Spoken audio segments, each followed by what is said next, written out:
Je veux un truc afin de pouvoir utiliser ce truc. Ok. Attends, c'est quoi l'impact réellement en fait? C'est pas comme ça une US, si? Bref, on a une question agile.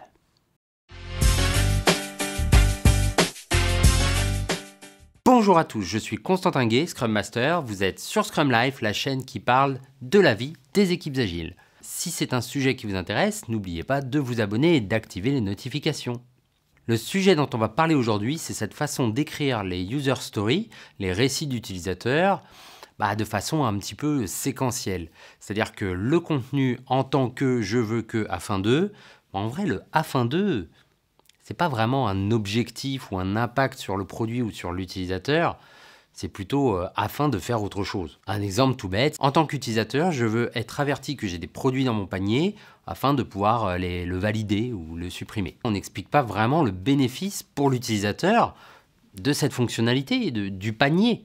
On fait juste, je veux pouvoir faire ça afin de pouvoir faire ça. On est donc vraiment dans le séquentiel. Là, on va se placer dans le cas d'un utilisateur qui est sur Facebook, qui est connecté à Facebook et qui a visité un site marchand. Puis au bout d'un moment, il reçoit un mail comme quoi il avait un panier en cours, il avait quitté le site et il n'est pas allé jusqu'au bout.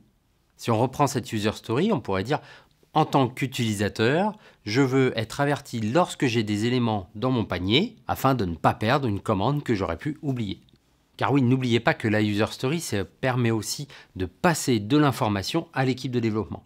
Et dans cette version, c'est plus simple d'exprimer à l'équipe de développement ce qu'on attend de la user story au final, c'est-à-dire qu'est-ce qu'on va mesurer? Typiquement là, si on attend qu'il y ait des utilisateurs qui continuent leur panier alors qu'avant ils l'abandonnaient, on va pouvoir se dire qu'on attend qu'il y ait plus 10% de personnes qui valident leur panier.